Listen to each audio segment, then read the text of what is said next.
Hey there, welcome to the Jeff and Heidi Show, where you're going to have the opportunity to listen to and learn from everyday entrepreneurs.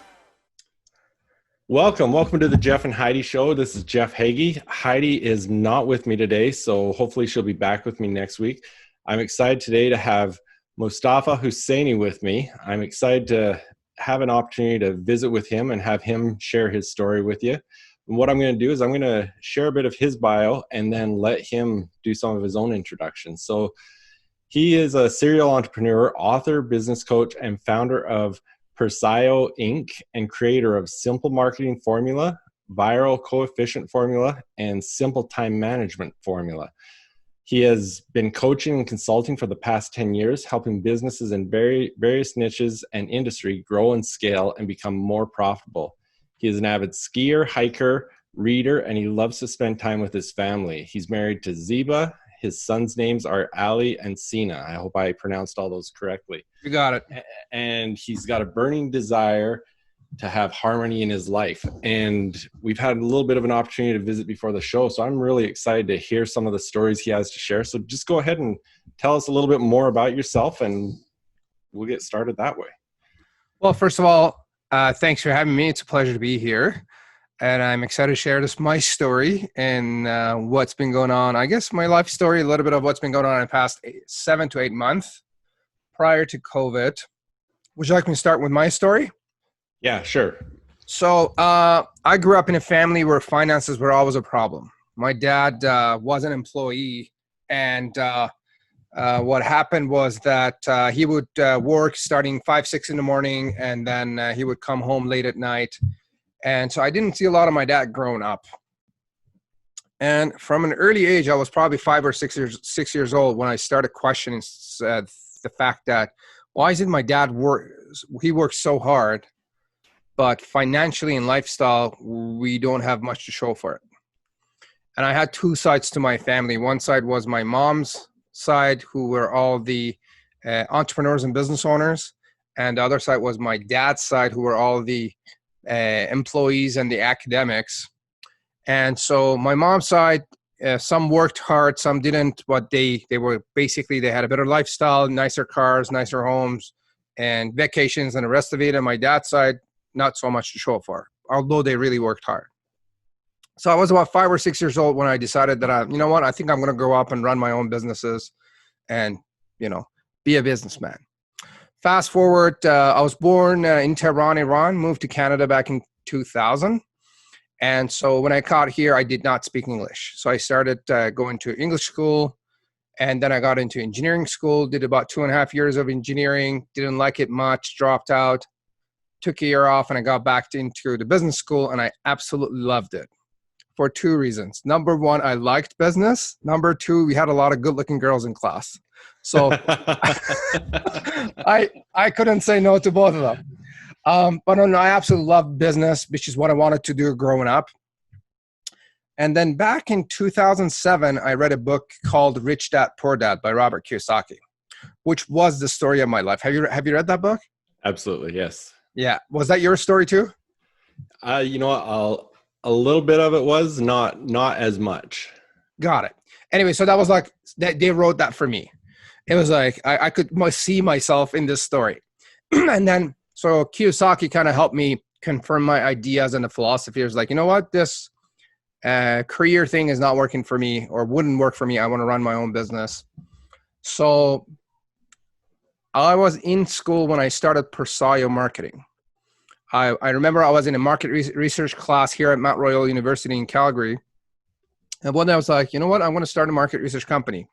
And my buddy's like, but you never worked at a market research company or a marketing company to begin with. I'm like, I don't care. I'm going to start it anyway. And then, so I started Persyo, and then it turned into a digital marketing agency. I ran it for about 8 years. And then back in 2008, I decided to drop the digital marketing services and just stick with coaching and consulting and training. And that's what I've been doing since. Very cool. It was interesting. I read that on your website about going to Mount Royal and starting in the engineering. And it actually, that part reflected a lot on myself, because I had a similar story. As I was going to school, I rodeoed professionally at the same time. And I just wasn't a lover of school. And I would go to school for a semester, and then I would take off and go to Texas and rodeo or something for the next semester. Then I'd come back and re-enroll. And then I got into business school, and I absolutely loved it. Yeah. And it was so different. Like, I wanted to be there instead. And so, yeah, it was very cool to read that on your story. So where did you go to business school? Well, my schooling, I started out in Medicine Hat, and then I ended up back in Lethbridge. Beautiful. Yeah. Beautiful. I love it down there. I think I drove from Medicine Hat to Lethbridge, and it's one of my favorite things. And we talked about it before the show.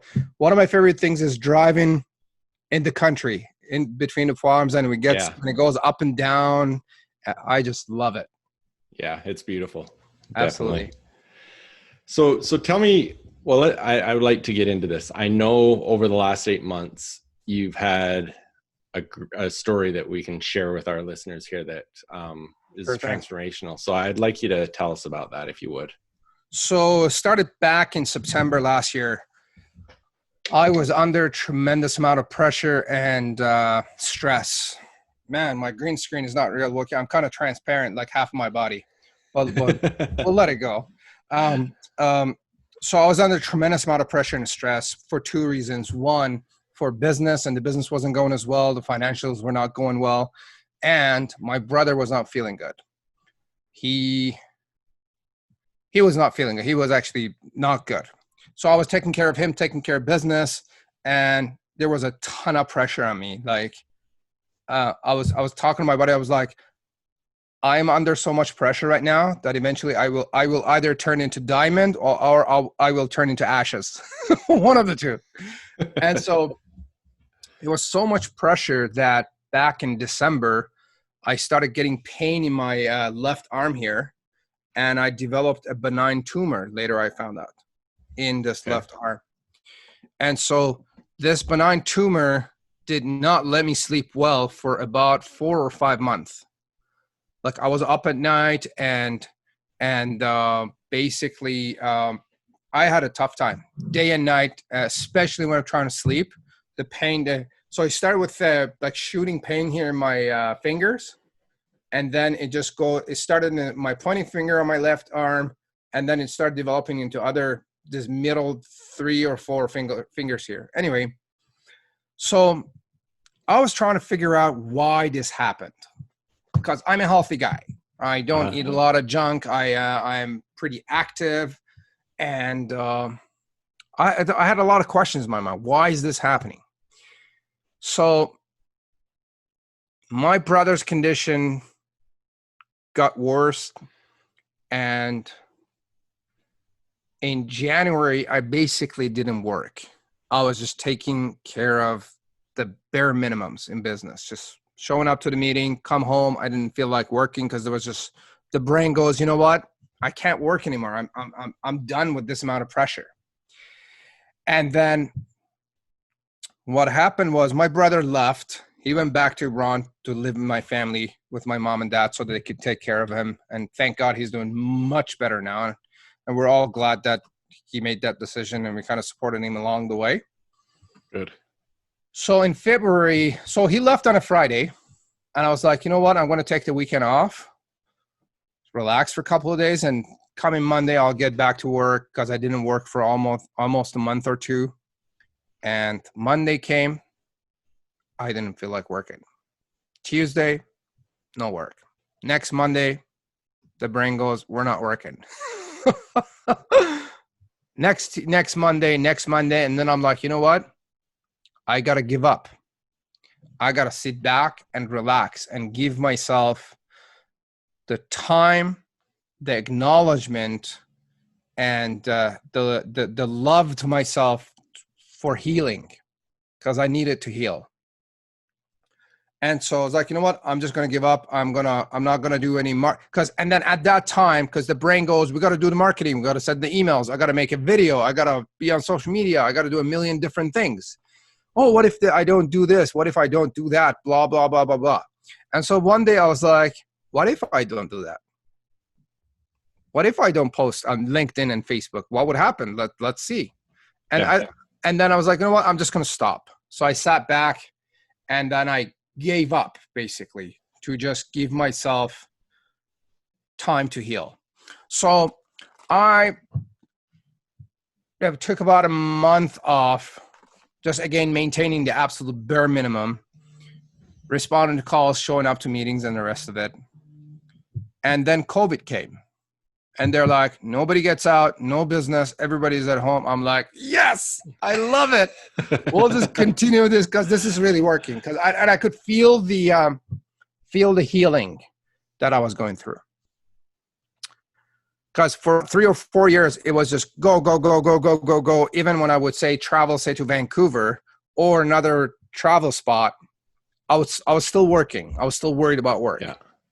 So I needed that time to basically heal again and improve. So COVID came, we're staying at home. And then my sleeping pattern kind of changed. Like some nights I was up till like 7 or 8 in the morning. I would sleep till 2 or 3 in the afternoon. I'm like, whatever the body asks me or whatever the brain wants, I'm going to give it to it. Right? It's like, we want to stay up? No problem. We'll stay up. So I'm like in the bed, 2 in the morning, 3 in the morning. I keep flipping around, but I don't fall asleep. I'm like, you know what? It doesn't seem like I want to sleep. I got up. So I started taking notes and journaling and reading and doing that kind of stuff. Now, another part of the story is that I usually read about 20 to 30 books a year. I read a lot. Beginning in December, my gut feeling and the brain goes, we don't feel like reading anymore. I'm done with reading right now. And so I forced myself to kind of finish another book or two, but the brain goes, we're done. And the message, the gut feeling was, we got to make something out of what we have learned so far, what I have learned, and make something out of it. Because this reading thing, I could keep reading, but if nothing comes out of it, then it's useless. So I stopped reading. And then I think that the time off also gave me a chance to digest the information and all the knowledge that I have accumulated over the past 20 years to make something out of it. Now, 10 years ago or so, I learned from, I think it was a guy, he was a meditation guru, if you will. I don't remember exactly what his title was, but one night he said, there are 3 or 4 steps into the healing process. Can I share that with you? Yeah, absolutely. So it says, if you feel like you're hurt, if you feel like you're not feeling good, if you feel like something is not right and you need time to heal, there's a few steps. Number 1, acknowledge the feeling that you're not feeling good, you're hurt, you're whatever the feeling is. If you have fears or whatnot. Step number 2, identify your avoiding mechanism. Now, avoiding mechanism is usually when people are not feeling good, they have a habit of avoiding the bad feeling. For example, some people drink, some people smoke, some people go shopping, some people watch movies. Women like to talk a lot to kind of walk out of that feeling. And then people basically have different mechanisms to avoid that bad feeling. So he says, identify the avoiding mechanism. And then the next step is do not start the avoiding mechanism. So you know that you drink every time you don't feel good, stop drinking. And then stay in pain. That's the next step. And let it take its course. And he says, let it take its course. And as soon as your brain and your body and yourself is done with this feeling, you will know that it's done, that you're done with that feeling. So basically give yourself a chance to grieve, to feel bad, to be depressed, to be anxious, or whatever that is. And when your body is done with it, you will know. I'm like, okay. And then I remember that when I started taking this healing time, I was like, I'm going to keep going with this until my body and my brain says we're done with this, because I've done this a few times over the years. It's like, okay. So about 2 months in, one day, it was a Thursday afternoon, I signed up a new client. And this client this is in the middle of COVID. So we talked I think it was 2 or 3 in the afternoon. I said, look, you need a lot of marketing help. And what we're going to do is we're going to run this course called Simple Marketing Formula next week on Monday. And you should be in there, block off your schedule and make sure you show up. Now, during those time off, I did think about running my Simple Marketing Formula course. Was a 6 weeks long course. And we condensed it down to 6 days. Okay. So, and we'll talk about that maybe later. But so Thursday afternoon, I decided to run the course. Monday, I had 20 people in the course and we started. And that's when the shift happened. Thursday afternoon, my brain goes, we're done. We're good. We're ready to move forward. And we did. And so the past 2.5 months, since basically the beginning of COVID, has been absolutely amazing. I am so busy right now. My business is growing so fast beyond my capacity that I can't keep up with. So that's the long answer to your short question of what was the story. No, that's incredible. And I guess a bit of the backstory. Tell us the result of the benign tumor. Oh, okay. So another side of the story is about 1.5 years ago, somebody sent me a documentary on the science of fasting. There's this documentary on YouTube called Science of Fasting. I think it's about 45 minutes to an hour. I watched that and I learned about what fasting does for the body. And I was amazed. It's like, what? And it transforms your body. And basically, number one way to stay young is fasting. Anyway, I also learned, and I did extensive research and reading on fasting for about 1 year on all these academic and laboratory type of testing and research on fasting. So one way that they use now to cure cancer is fasting. They do extensive periods of fasting to get rid of cancer cells, to basically starve the cells to death. So I noticed that, so for the past year or so, I've been fasting on Monday and Friday every week for the benefits to get rid of all the poisons in the body and the detoxing reasons and whatnot. So I noticed that when I'm fasting, I don't have pain in my arm. And in the evening, as soon as I eat, the pain comes right back up in a matter of 15 to 30 minutes. Meanwhile, I'm talking to the best neurosurgeon in Calgary, and he goes, we got to do an MRI and probably do a surgery after. And this tumor is developed on a nerve here on my arm so the issue was, if we do the surgery, there's a chance that they may damage the nerve. Okay. And I might have issues moving my fingers. So I'm like, you know what? I'm not going to do a surgery. I'm going to fast this out. So I did some extensive fasting, some people do 40 to 60 day water fasting. I just did 3-day water fasts back to back. And it got rid of the pain in the tumor. Really? And the tumor is actually shrinking. And the fasting, I feel that it opened up some of my brain's faculties. And another amazing thing that happened was people's response to me and my classes have changed significantly. Like before, it used to be that I run the class and they're like, oh yeah, Mostafa, this is amazing. I'm like, hey, what do you think? They're like, oh yeah, it was amazing. Okay, do you guys want me to serve you further? They're like, we'll let you know. And then they walk off. Yeah. Now they're like, how can you help us? And they're like the response has changed quite a bit. And I don't know what has changed, but it's been a transformation. It's amazing. So for our listeners, for someone that wants to learn from this, what you've gone through in that 8-month process or however long that was, what can you pull out of that as a learning experience for someone else that wants to get their mind in the right place, wants to get their business in the right place, all those things, what would you advise someone? So I would say embrace pain. Pain is not a bad thing. That would be number one thing. Number two is give yourself time to heal and relax and give yourself permission. And if you follow the 3 or 4 step process that I shared earlier, that actually works. And it works beautifully. Another thing that I came across, I remember back in December, I talked to a psychologist. I think her last name was Grossman. She was in California. She introduced me to the concept of tapping. Are you familiar with tapping? I've heard about it.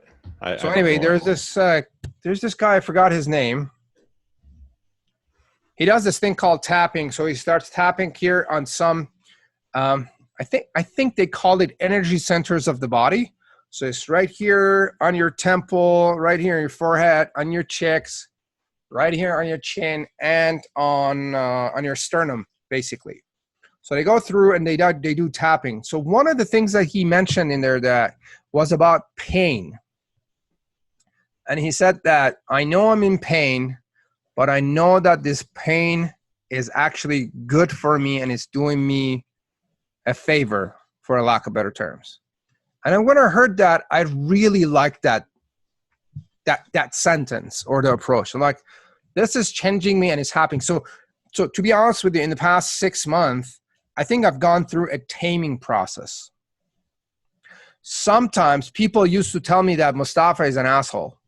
And I'm going, what did I do to you? Right? But I don't get that anymore. People are like, I love your energy. I'm like, really? So I believe that I went through a taming process with all this pain and pressure that I went through. And I'd like to think that I came out as a diamond at the end of it, not ashes. So that's good. That's excellent. Me. Well, thank you. Thanks for sharing those stories with us. You're welcome. Tell us more about your programs and what you do with your clients. Sure thing. So a problem that we solve is that over the past 10 years, I've seen a lot of business owners that are poking around at different marketing tools, ideas, softwares, and systems without an overall goal or aim for their business. And what that's causing is a lot of frustration and anxiety and depression because of the lack of results and the constant failure that they're facing on a daily basis. So we fix that through our course, Simple Marketing Formula Bootcamp, which is a 6-day intensive bootcamp, which we started at the start of, that was our pivot. We went from 6 weeks to 6 days because I thought, you know what, people need a strategy right now. And I talked to a few people. They're like, I can't wait 6 weeks. In 6 weeks, I may not exist. My business may not exist. So I was like, you know what, people need a strategy right now. And right now they have a few extra hours as they're sitting on their couch to work on their business, to come up with a strategy and build what we call a 1-page strategic marketing plan. Okay. And so we work in this live environment and where people get to talk. There's a lot of interaction as we believe in simplicity and community. We keep everything simple. We're all about everything 1 page. And we have a very strong focus on community as business owners, helping business owners to come up with a plan, give each other feedback. So we do a lot of breakout rooms, a lot of hot seats to support our students. And at the end of it on Saturday, they walk out with their 1-page marketing plan completed. All in all, we got about over $4,500 in value in this course. And I'm going to, we usually sell this for about $1,000. And I'm going to leave it for your viewers and listeners to go and actually check the current prices in there. I'm hoping they'll be surprised. I have, so I know they will be. Yeah. That is excellent. Okay, well, thank you. That is excellent. So I guess that's where we want to go next is how do they find you? Where do they go? How do they find you? How do they keep in touch with you? If they search for Mostafa Hosseini, I'm on Facebook, LinkedIn, and every major social media platform. Also, our website is persyo.com. That's PERSYO.com. That's where they could learn more about me, our services, and our workshops. that are coming up. We almost run Simple Marketing Formula on a monthly basis now. Okay. And so they could go and check and see if it's a good fit. Absolutely. Yeah, absolutely. And I will, in all our show notes, I will have all the links to your Facebook, to your website, LinkedIn, Twitter, everything. So they can just go to our show notes as well and catch that. Thank you. So thank you. Now, I guess one thing I want to ask you is, I love that you've been an avid reader all your life. Obviously, Rich Dad, Poor Dad had a major impact on your life. Have there been any other books that have really stood out and had an impact on your life? Yes. So Think and Grow Rich has been an absolutely amazing book for sure. Out of all the books that I've read, there are two books that I got high on the information that I read. Like, I was walking around the house and I was whistling and I was like, oh my God, this is so amazing. Number one was Psycho-Cybernetics by Maxwell Maltz. Yeah. Have you read that one? Yeah. I absolutely love that book. And then there's another one called Working with the Law with Raymond Hollywell. Working with the Law, Raymond Hollywell. In that book, he explains the laws of universe and how the universe works. Okay. And like, if you want to understand how the universe works, this has been the best book that I've read. And it's a short little book. I think you could buy it on Amazon for like 10 or 20 bucks or something cheap like that. But the workbook is worth its weight in gold. It is amazing. Awesome. I've probably read it 5 or 6 times so far. Another one is The Go-Giver. Yes. Great book. The Go-Giver. I have read that one, and other probably be between 5 to 10 times as well. And I'll add those 3 into the show notes as well too. So if anyone wants to go back and catch what those books were, that would be amazing. Well, thank you. It was great to spend some time with you and learn more about what you do and who you are, and have another opportunity to reconnect with another Albertan. So that was great. Fantastic. Thanks for being with us. Likewise. Thank you. Appreciate it. All right. Thanks. Take care. You too. Hey, thanks for being with us. I hope you enjoyed that episode and you got a lot of value out of it. Please subscribe and make sure you don't miss any future episodes. And please come and visit our websites, jeffheggie.com and ecibfs.com. Thanks again for being with us, and hope to see you next time.